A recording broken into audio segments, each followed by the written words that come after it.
എല്ലാവർക്കും നമസ്കാരം. എൻ്റെ പേര് മാത്യു. ഞാൻ പുനലൂർ കൂനംകുഴി എന്ന സ്ഥലത്ത് താമസിക്കുന്നു. ഞാൻ 15 വർഷമായിട്ട് പ്രവാസിയായി ജോലി ചെയ്ത ആളാണ്.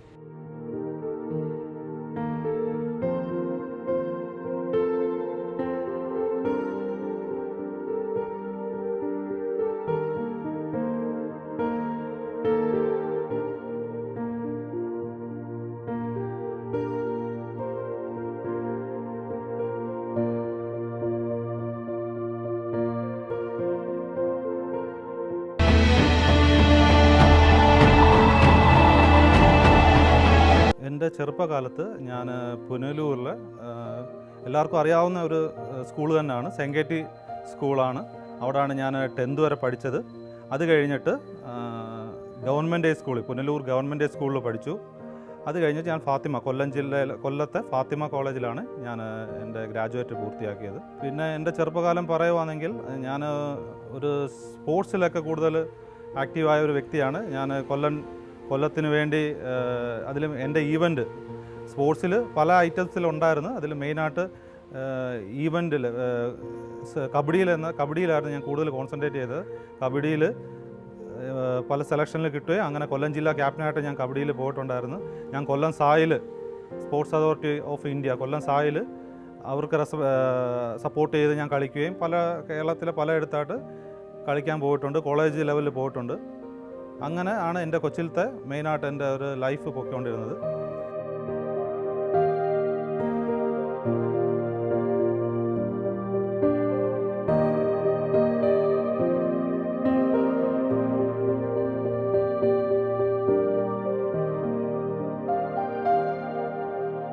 ഞങ്ങളുടെ സ്കൂളിനടുത്ത് തന്നെയാണ് ഞാൻ പോകുന്ന ചർച്ചും. കൊച്ചുനാളിൽ കൂടുതൽ സൺഡേ സ്കൂളിലായാലും അവിടെ എല്ലാം ചർച്ചിന് പോകുമായിരുന്നു. പിന്നെ എനിക്ക് ഒരുപാട് കൂട്ടുകാർ, പള്ളിയിൽ ഒരുപാട് ഫ്രണ്ട്സ് എല്ലാവരും ഉണ്ടായിരുന്നു. പിന്നെ സൺഡേ കാറ്റീസം ക്ലാസ് എല്ലാ ഇതിലും ഞാൻ കൊച്ചുനാളിൽ പോകുമായിരുന്നു. പിന്നെ നമുക്ക് ചർച്ചിൽ ഒരുപാട് ഫാദേഴ്സും അതേപോലെ സിസ്റ്റർമാരുമായിട്ടൊക്കെ നല്ല പരിചയം ഉണ്ടായിരുന്നു. എല്ലാവരുമായിട്ടും നല്ല കോണ്ടാക്റ്റും കാര്യം. പിന്നെ മെയിനായിട്ട് കരോളിനൊക്കെ, ക്രിസ്മസ് കരോൾ ഇതിലെല്ലാം കൂടുതൽ ആക്റ്റീവായിട്ട് പങ്കെടുക്കുകയൊക്കെ ചെയ്തിട്ടുള്ള ഒരു വ്യക്തിയായിരുന്നു ഞാൻ.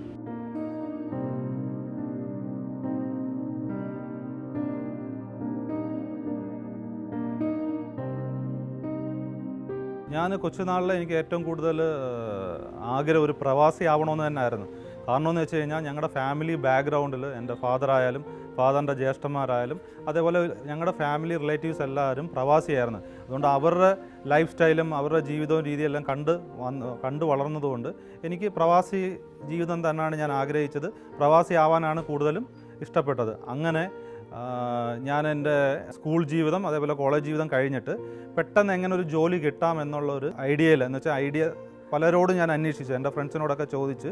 അങ്ങനെയാണ് ഫയർ ആൻഡ് സേഫ്റ്റി, പണ്ട് ഒരു 10-20 വർഷത്തിന് മുമ്പ് ഏറ്റവും കൂടുതൽ NIF സേഫ്റ്റിയുടെ കോഴ്സ് പഠിക്കുകയും അത് ആ സർട്ടിഫിക്കറ്റ് ത്രൂ ഞാൻ ഫസ്റ്റിൽ ഒരു ഷഡൗൺ ജോബാണ് ഒമാനിൽ ഒരു 3 month ഷഡൗൺ ജോബിൽ പോകാറ്. അങ്ങനെ പോയിട്ട് അതാണ് എൻ്റെ ഫസ്റ്റ് പ്രവാസി. ഇത് ഒരു 3 month ഷഡൗൺ ജോബായിരുന്നു.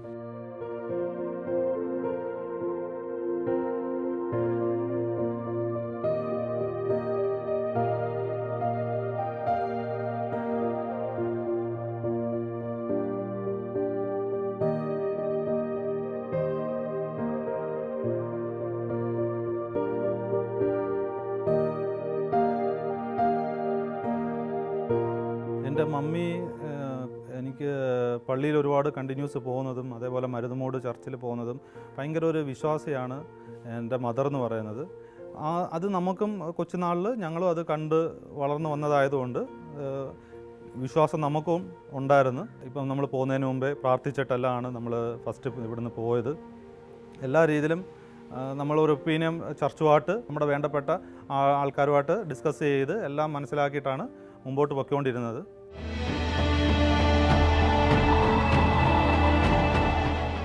എൻ്റെ പ്രവാസി ജീവിതം എന്ന് വെച്ച് കഴിഞ്ഞാൽ ഏറ്റവും രസകരമായിട്ട് പറയാൻ ഒരുപാട് കാര്യങ്ങളുണ്ട്.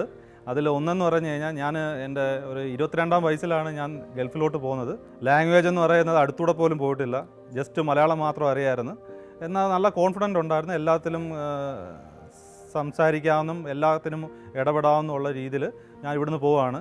എനിക്ക് മലയാളം അല്ലാതെ ഒരു ഇതും അറിയത്തില്ലായിരുന്നു. പക്ഷേ ഞാൻ ടെക്നിക്കലിൽ സേഫ്റ്റി ഇത് പഠിച്ചതുകൊണ്ട് അപ്പോൾ ഇതിൽ ഒരുപാട് ഹിന്ദിയും കാര്യങ്ങളും മനസ്സിലാക്കാനുണ്ട്. പിന്നെ എനിക്ക് പൊതുവേ കേരളത്തിൽ ഇന്ത്യയിൽ നോർത്ത് ഇന്ത്യയിലുള്ള എക്സ്പീരിയൻസ് ഒന്നും ഇല്ലായിരുന്നു ഫസ്റ്റ് ടൈം പോകുന്ന സമയത്ത്. അങ്ങനെ അവിടെ ചെന്ന് ആദ്യം ഞാൻ പോകുന്നത് ഒരു ഒമാനിൽ ഒരു ഡെസേർട്ട് ഏരിയയിലായിരുന്നു. ഡെസേർട്ട് ഏരിയ എന്ന് പറയുമ്പോഴത്തേന് അത് ഓയിൽ ഫീൽഡ് കമ്പനിയായിരുന്നു.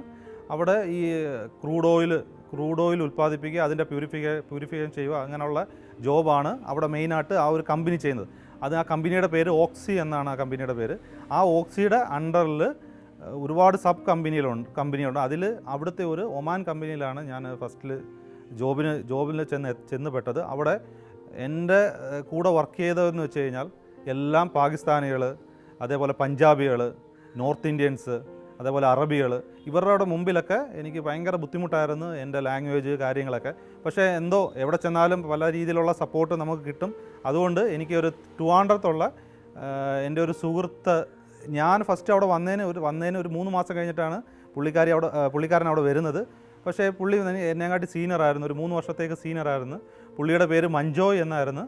പുള്ളി എനിക്ക് ഒരുപാട് രീതിയിലുള്ള സപ്പോർട്ടും ലാംഗ്വേജിൻ്റെ ഇതായാലും പല കാര്യത്തിനും എനിക്ക് നല്ല സപ്പോർട്ട് ചെയ്യുമായിരുന്നു. അങ്ങനെ ഓട്ടോമാറ്റിക്കായിട്ട് ഞാനൊരു 3-4 മാസത്തിനുള്ളിൽ അവിടെ ഹിന്ദിയും കാര്യങ്ങൾ നല്ലപോലെ പഠിക്കാൻ പറ്റി. മെയിൻ പഠിക്കാൻ കാരണം എന്ന് വെച്ചാൽ എൻ്റെ കൂടെ വർക്ക് ചെയ്ത വർക്കേഴ്സ് മൊത്തം എന്ന് പറയുന്നത് പാകിസ്ഥാനികളും അതേപോലെ തന്നെ നോർത്ത് ഇന്ത്യൻസും അവരുമായിട്ട് ഒരുപാട് മിങ്കിൾ ചെയ്ത് പല ഡൗട്ടുകൾ ക്ലിയർ ചെയ്ത് അങ്ങനെ എനിക്ക് അറബിയും പഠിക്കാൻ പറ്റി. അതേപോലെ ഇംഗ്ലീഷ്, അതേപോലെ ഹിന്ദിയും എനിക്ക് പെട്ടെന്ന് ലാംഗ്വേജ് ക്യാച്ച് ചെയ്യാൻ പറ്റിയായിരുന്നു. അതുകൊണ്ട് മുമ്പോട്ട് പോകാൻ പിന്നെ കാര്യങ്ങൾ എളുപ്പമായിരുന്നു.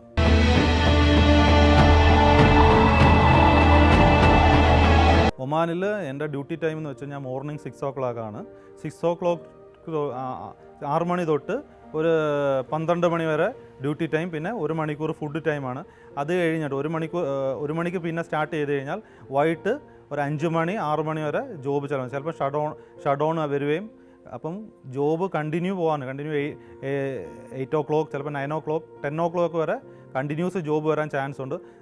എൻ്റെ പൊതുവെ ഒരു കോർഡിനേറ്റിംഗ് ജോബ് ആയതുകൊണ്ട് നമ്മുടെ വർക്കേഴ്സ് പലരും സൈറ്റിൽ പല ഏരിയയിൽ വർക്ക് ചെയ്യുന്നതുകൊണ്ട് അവിടെ നമുക്ക് എപ്പോഴും നമുക്ക് വിശ്വാസം ഉള്ളിൽ ദൈവവിശ്വാസവും പിന്നെ കാര്യങ്ങളും എല്ലാം ഉണ്ടായാലും നമുക്ക് ഈ പ്രാർത്ഥിക്കാനോ അങ്ങനെയുള്ള ടൈമോ കാര്യങ്ങളോ ഒന്നും കിട്ടിയിട്ടില്ല. എന്നാലും നമ്മുടെ ഉള്ളിൽ എപ്പോഴും ആ വിശ്വാസം പണ്ടുതൊട്ടേ, ഞാൻ ജനിച്ചു വളർന്നപ്പം തൊട്ടേ നമ്മുടെ ഫാമിലി മൊത്തവും ഈ പറഞ്ഞ കത്തോലിക്ക സഭയിൽ വിശ്വാസവും കാര്യങ്ങളും ഉള്ളതുകൊണ്ട് അതെപ്പോഴും എൻ്റെ മനസ്സിലുണ്ടായിരുന്നു. പിന്നെ എൻ്റെ കൂടെ ഒരുപാട് പല രാജ്യത്തു നിന്ന് പല ആൾക്കാർ വർക്ക് ചെയ്തതുകൊണ്ട് അവർക്ക് അവരുടേതായ വിശ്വാസം അവർ മുമ്പോട്ട് പോവുകയും ഞാൻ എൻ്റേതായ ഒരു വിശ്വാസം മുമ്പിൽ വെച്ച് അങ്ങോട്ട് മുമ്പോട്ട് പൊയ്ക്കൊണ്ടിരിക്കുകയായിരുന്നു. ഞങ്ങളുടെ മെയിൻ വർക്ക് എന്ന് പറയുന്നത് ഈ ഒമാൻ ഗവൺമെൻറ് ഓക്സിക്ക് ഒരു 50 കിലോമീറ്റർ ചുറ്റളവിൽ ഈ ക്രൂഡ് ഓയിൽ എടുക്കാൻ വേണ്ടി ഓക്സി എന്ന കമ്പനി കൊടുത്തിരിക്കുന്നത്. അതിൻ്റെ ഒരു സബ് കമ്പനിയിലാണ് ഞാൻ വർക്ക് ചെയ്തത്. അവിടുത്തെ മെയിൻ എന്താ വെച്ചാൽ ഈ 50 കിലോമീറ്റർ ചുറ്റളവിൽ മൊത്തം ഡെസേർട്ടാണ്. ഡെസേർട്ടിൻ്റെ ഉള്ളിൽ നമ്മൾ വർക്ക് ചെയ്യുന്നത് ഒരു സംഭവം എന്ന് വെച്ച് കഴിഞ്ഞാൽ നമ്മൾ വർക്ക് ചെയ്തുകൊണ്ടിരിക്കുന്നത് പെട്ടെന്ന് ഈ ചുഴലിക്കാറ്റ് പോലെ വന്നായിരുന്നു. ചുഴലിക്കാറ്റാകുമ്പോൾ നമ്മൾ ഈ പറഞ്ഞ വർക്കിംഗ് സൈറ്റിലായിരുന്നു.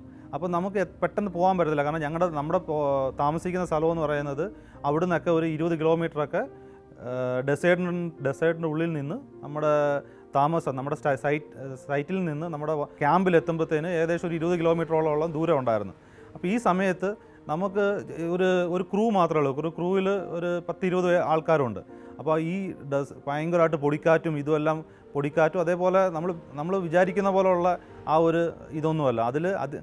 നമ്മുടെ ആ സിറ്റുവേഷൻ ഭയങ്കര ഇതായിരുന്നു. പൊടിയെല്ലാം അടിച്ച് നമ്മൾ കവറോൾ ഇട്ടാലും നമ്മുടെ കണ്ണിനും മുഖത്തും എല്ലാം പൊടിയെല്ലാം അടിച്ച് കയറി ഒരു വല്ലാത്ത സിറ്റുവേഷനാണ്.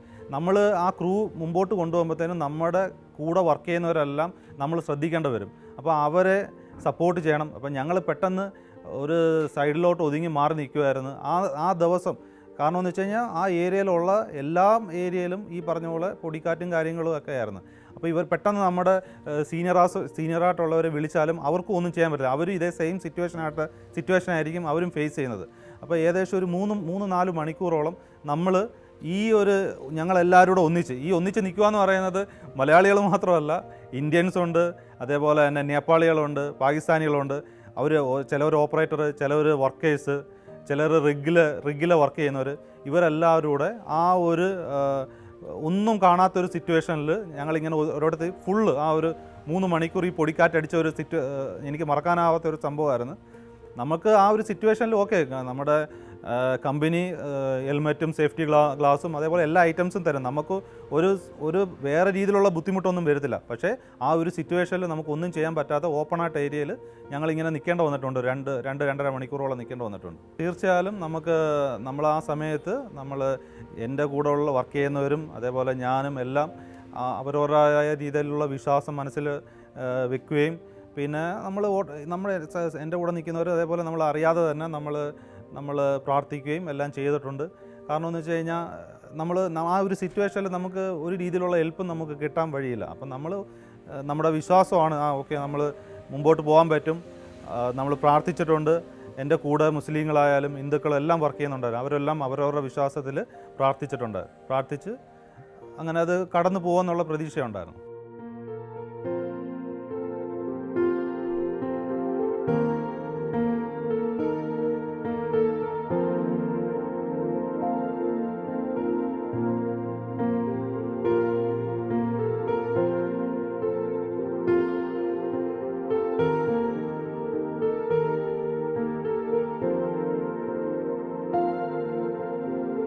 പിന്നെ എനിക്ക് മറക്കാൻ പറ്റാത്ത വേറൊരു സംഭവം എന്ന് വെച്ചാൽ, അത് ഇതേപോലെ തന്നെ തണുപ്പ് സമയത്ത് അവിടെ ഈ മൂടൽമഞ്ഞുകൾ കയറി വരും. മൂടൽമഞ്ഞെന്ന് വെച്ച് കഴിഞ്ഞാൽ അതൊരു ഭയങ്കര നമ്മൾ വിചാരിക്കാത്തൊരു രീതിയിലുള്ള, എന്ന് വെച്ചാൽ നമ്മൾ ഓരോ വർക്ക് എടുത്തിട്ട് ആ വർക്കാണെങ്കിൽ നമ്മൾ ചെയ്യാൻ വേണ്ടി 50 കിലോമീറ്ററും അതിന് അപ്പുറം സൈഡിലേക്ക് പോകുമ്പോഴത്തേന് ഇത് ഗ്രേഡർ റോഡാണ്. ഗ്രേഡർ റോഡെന്ന് വെച്ച് കഴിഞ്ഞാൽ മണ്ണ് കൊണ്ടുണ്ടാക്കിയ റോഡാണ് മൊത്തം.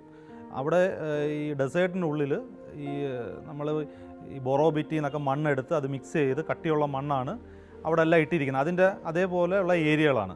അപ്പോൾ ഒരു ദിവസം ഇങ്ങനെ വെളുപ്പിന് ഇത് പോകാൻ നേരത്ത് ഫുള്ള് മൂടൽ മഞ്ഞ് കയറിയിരിക്കുക. നമുക്ക് ഇത്ര ടൈമിനുള്ളിൽ അവിടെ റിപ്പോർട്ട് ചെയ്യണമെന്ന് നമുക്കുണ്ട്. അങ്ങനെ ഞങ്ങൾ ആ ക്രൂ പൊയ്ക്കൊണ്ടിരിക്കാൻ നേരത്ത് പെട്ടെന്ന് ഫ്രണ്ടിലൊക്കെ ഒരു ലൈറ്റ് ഇങ്ങനെ കത്തുന്ന കണ്ട്. അപ്പം ഞങ്ങൾ ജസ്റ്റ് നോക്കിയപ്പോഴത്തേന് ഒരു സേഫ്റ്റി ലൈറ്റാണ് കത്തുന്നത്. അത് ഒരു വണ്ടിയുടെ പുറവിൽ ഇങ്ങനെ ലൈറ്റ് കത്തിക്കൊണ്ടിരിക്കുക. ഞങ്ങൾ ഒരു അടുത്തോട്ട് വന്നപ്പോഴത്തേന് ഒരു ആക്സിഡൻറ്റ് ഫ്രണ്ടിൽ സംഭവിച്ചിരിക്കുന്നത്. കാരണം എന്ന് വെച്ച് കഴിഞ്ഞാൽ ഈ മൂടൽമഞ്ഞിൽ പോയിട്ട് ഓപ്പോസിറ്റ് വന്ന ഒരു വണ്ടി വേറൊരു വണ്ടിയിൽ വന്ന് ഇടിച്ച് അങ്ങനെ ഒരു വല്ലാത്തൊരു സിറ്റുവേഷൻ അവിടെ സംഭവിച്ചു. ഞങ്ങൾ പെട്ടെന്ന് വണ്ടി സൈഡിൽ ഒതുക്കി നമ്മളത് നോക്കിയപ്പോഴത്തേന് നമ്മുടെ കൂടെ വർക്ക് ചെയ്യുന്ന ആൾക്കാരുടെ വേറൊരു കമ്പനിയിലെ ആൾക്കാരാണ് അവിടെ ഇങ്ങനെ വണ്ടിയിൽ ആക്സിഡൻറ്റ് പറ്റി ഓൺ ദ സ്പോട്ടിൽ 3 പേര് അവിടെ വെച്ച് ഇത് മരിച്ചു പോവുകയും ചെയ്തു. അപ്പം ആ ഒരു സിറ്റുവേഷൻ ഒരു വല്ലാത്തൊരു ഇതാണ്. നമുക്ക് എന്ന് വെച്ചാൽ നമ്മളവിടെ ആ വണ്ടി ഉടനെ സ്റ്റോപ്പ് ചെയ്താൽ പുറകിൽ നിന്ന് വണ്ടി വരും. അപ്പോൾ അവർക്ക് വണ്ടി ഫ്രണ്ടിലുള്ളത് കാണാൻ പറ്റത്തില്ല. അപ്പോഴത്തേന് ഒരു വല്ലാത്ത സിറ്റുവേഷനാണ് അത് നമുക്ക് പിന്നെ അവിടുന്ന് അങ്ങോട്ട് പോകാനോ മുമ്പോട്ട് പോകാനോ പറ്റത്തില്ല. കാരണം എന്ന് വെച്ച് കഴിഞ്ഞാൽ ഈ മൂടൽമഞ്ഞ് തീരാതെ നമുക്ക് മുമ്പോട്ടുള്ള കാര്യങ്ങളൊന്നും കാണാൻ പറ്റത്തില്ല. അപ്പോൾ അതൊരു വല്ലാത്തൊരു അനുഭവമായിരുന്നു. അത് നമ്മുടെ ഉത്തരവാദിത്വം നമ്മുടെ കൂടെ വന്ന വർക്കേഴ്സിനെ എല്ലാം സേഫായിട്ട് തിരിച്ച് ക്യാമ്പിൽ എത്തിക്കുക എന്നുള്ളത് നമ്മുടെ മെയിൻ ഒരു കടമയാണ്.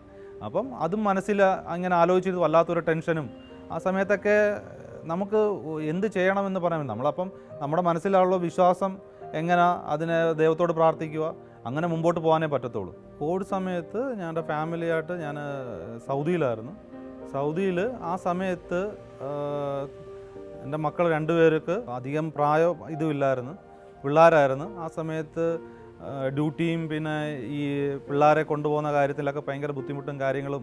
പിന്നെ ഞങ്ങൾ വെളിയിലോട്ടൊക്കെ പോയി കഴിഞ്ഞ് തിരിച്ചു വരുമ്പോഴത്തേന് നമുക്കെന്തെങ്കിലും കോവിഡായിട്ട് എന്തെങ്കിലും ഇത് വന്നിട്ടുണ്ടെങ്കിൽ പിള്ളേരെ ഇതാവുമോ എന്നുള്ള ഭയം കൂടുതലുണ്ടായിരുന്നു.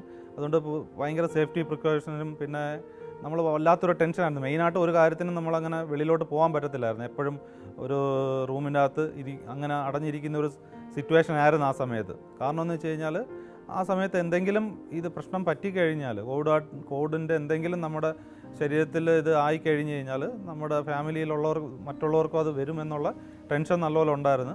പിന്നെ ഇതേപോലെ വൈഫ് സൗദി മിനിസ്ട്രിയിൽ ജോലിയായിരുന്നു. ആ സമയത്ത് പുള്ളിക്കാരിക്ക് ഒരുപാട് കോവിഡ് പേഷ്യൻറ്റിനെ അറ്റൻഡ് ചെയ്യേണ്ട സിറ്റുവേഷൻ വന്നിട്ടുണ്ട്. പക്ഷേ പുള്ളി പോയാലും അവിടുത്തെ സേഫ്റ്റി പ്രിക്കോഷൻ എല്ലാം നോക്കുകയും തിരിച്ചു വരുമ്പോഴത്തേന് അതിൻ്റേതായ രീതിയിൽ നമ്മൾ ഫുള്ള് റൂമിലോട്ട് കയറുന്നതിന് മുമ്പ് അതിൻ്റേതായ എല്ലാ സേഫ്റ്റി പ്രിക്കോഷനും നമ്മൾ ചെയ്തിട്ടാണ് റൂമിലോട്ട് കയറുന്നത്. അതുകൊണ്ട് അങ്ങനെ പ്രശ്നങ്ങളൊന്നും വന്നില്ല. ആ ഒരു സിറ്റുവേഷനിൽ നമ്മൾ പൊതുവേ വേൾഡ് മൊത്തത്തിൽ പാനിക്കായിട്ടായിരുന്നു. അപ്പം ഞാൻ നേരത്തെ പറഞ്ഞ പോലെ നമ്മുടെ ഫാമിലി മൊത്തവും വിശ്വാസവും പിന്നെ ചർച്ചുമായിട്ടൊക്കെ ബന്ധമുള്ളതുകൊണ്ട് ആരെയും നമ്മൾ കോണ്ടാക്ട് ചെയ്താലും അവർ ഒരുപാട് അവരുടെ സൈഡിൽ നിന്ന് നമുക്ക് വേണ്ടി പ്രാർത്ഥിക്കുകയും ഞങ്ങൾ പ്രാർത്ഥിക്കുകയും ചെയ്യുന്നുണ്ട്. അതേപോലെ തന്നെ എൻ്റെ വൈഫിൻ്റെ മദർ അവിടെ ഉണ്ട്, അവർ ഡെയിലി പ്രാർത്ഥിക്കുന്നുണ്ട്. എനിക്ക് ജോബുമായിട്ട് ബന്ധപ്പെട്ട് പല ടെൻഷനും കാര്യങ്ങളും ആയാലും നമ്മുടെ ഫാമിലി എപ്പോഴും നമുക്ക് വേണ്ടി പ്രാർത്ഥനയും നമുക്ക് വേണ്ടി ഫുള്ള് സപ്പോർട്ടും കാര്യങ്ങളും വിശ്വാസമായിട്ട് ചർച്ചിൽ പറയുകയും ചർച്ചിൽ പ്രാർത്ഥിക്കുകയും എല്ലാ കാര്യങ്ങളും ഉണ്ട്. എനിക്കും എൻ്റെ ഉള്ളിൽ ആ വിശ്വാസമുണ്ട്. പക്ഷേ നമ്മുടെ വർക്കുമായിട്ട് ബന്ധപ്പെട്ട് ഒരു അതിനുവേണ്ടി ആ ഒരു ടൈം കിട്ടിയില്ലെങ്കിൽ പോലും നമ്മളെപ്പോഴും മനസ്സിൽ എപ്പോഴും വിശ്വാസവും കാര്യങ്ങളും മുമ്പോട്ടുണ്ടായിരുന്നു.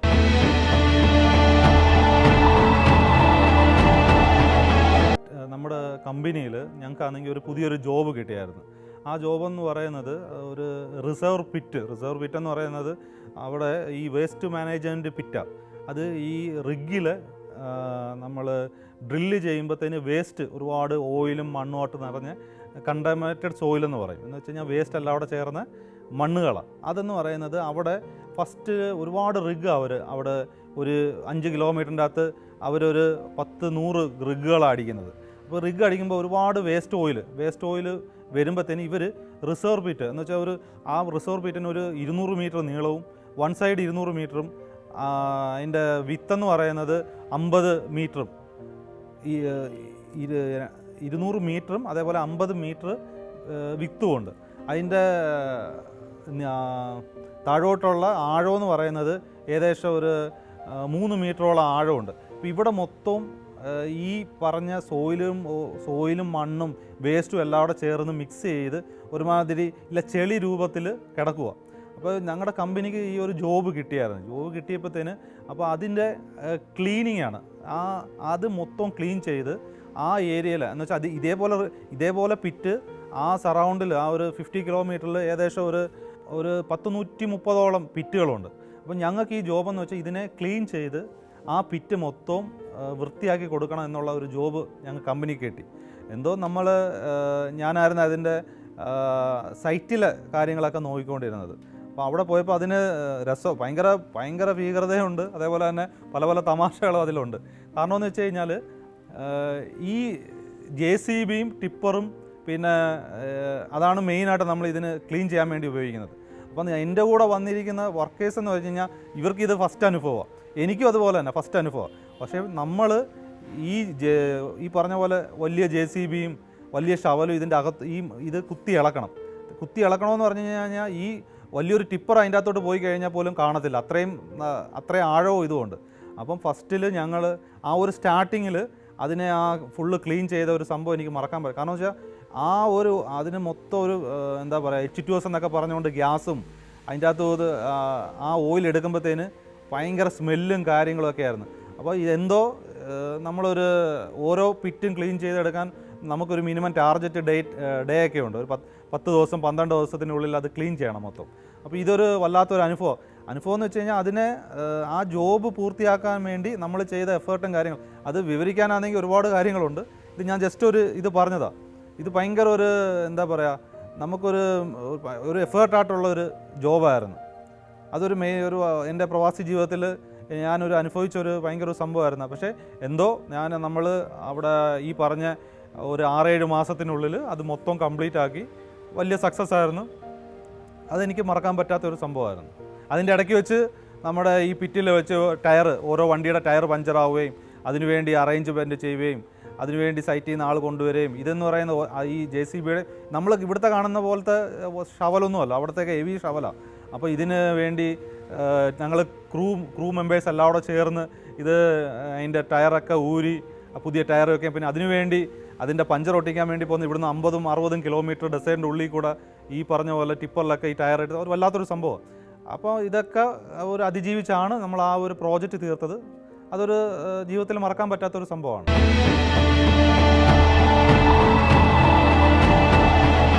അവിടെ ആത്മീയം എന്ന് പറയുമ്പോൾ ഞാനിപ്പം വർക്ക് ചെയ്ത ഓക്സി എന്ന മുകേഷ്ന എന്ന് പറഞ്ഞ സ്ഥലമാണ്. അത് ഒമാനിൽ ബാജ, ഹൈമ, അവിടുന്ന് ഒരു ഉള്ള ഏരിയയിൽ മെയിനായിട്ട് അതൊരു പണ്ട് ബദുക്കളുടെ ഏരിയ ആയിരുന്നു.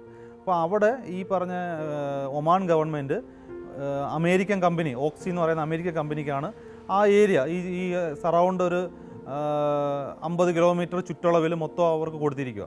അപ്പോൾ അവിടെ എന്ന് പറയുന്നത് ഒരു മെയിനായിട്ട് ആത്മീയപരമായിട്ടുള്ള, കാരണം വെച്ചാൽ എല്ലാവർക്കും വിശ്വാസമുണ്ട്. ഈ പറഞ്ഞ പള്ളിയോ അതേപോലെ അമ്പലം അങ്ങനെയൊന്നും അവിടെ ഇല്ല.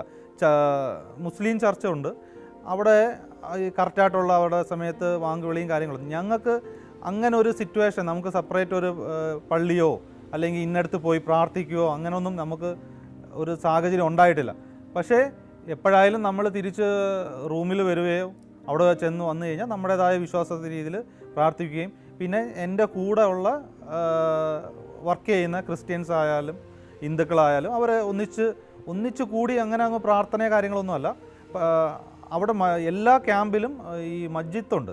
എന്നുവെച്ചാൽ ഈ മുസ്ലിങ്ങളുടെ വേറെ, കാരണം വെച്ചാൽ അവിടെ ഒമാൻ എന്ന് പറയുന്നത് ഒരു മുസ്ലിം രാജ്യമായതുകൊണ്ട് അവരുടെ ചർച്ചും കാര്യങ്ങളും ഉണ്ട്. ഞങ്ങൾക്ക് വേണ്ടി അങ്ങനെ സെപ്പറേറ്റ് ഒരു ചർച്ചോ കാര്യങ്ങളൊന്നുമില്ല. പക്ഷേ ഞങ്ങൾക്ക്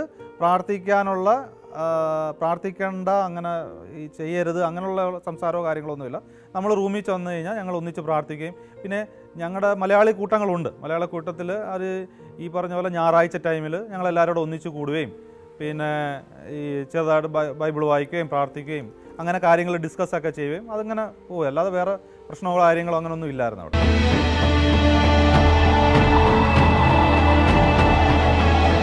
നമ്മൾ കുടുംബത്തിൽ ഏറ്റവും കൂടുതൽ അമ്മമാർ അല്ലെങ്കിൽ ഭാര്യമാർ അവരാണ് ആത്മീയമായിട്ട് കൂടുതലും നമുക്ക് വേണ്ടി പ്രാർത്ഥിക്കുകയും നമ്മുടെ എന്ത് കാര്യം സ്റ്റാർട്ട് ചെയ്താലും അവരൊരു ആത്മീയമായിട്ട് അവർ ചിന്തിക്കുകയും ചെയ്യുന്നത് വീട്ടിലുള്ള എന്ന് വെച്ചാൽ ഒന്നി ഭാര്യ അല്ലെങ്കിൽ അമ്മ അവരാണ്. എൻ്റെ മമ്മി എന്നൊക്കെ പറയുന്നത് എപ്പോഴും പ്രാർത്ഥിക്കുകയും പള്ളിയിൽ പോവുകയും എല്ലാ കാര്യത്തിലും ഇടപെടുകയും ഞാൻ എൻ്റെ കൊച്ചുനാൾ മുതലേ ഞാൻ കണ്ട് വളർന്നതാണ്. എൻ്റെ പപ്പയെന്ന് പറയുന്നത് ഗൾഫിലാണ്.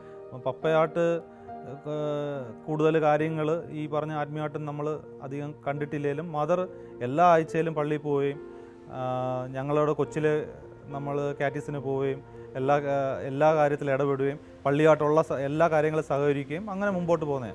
ഞാൻ മനസ്സിലാക്കിയിടത്തോളം നമ്മുടെ ഒരു കുടുംബത്തിൽ ഏറ്റവും കൂടുതൽ ആത്മീയമായിട്ടുള്ളത് ലേഡീസ് തന്നെയാണ്.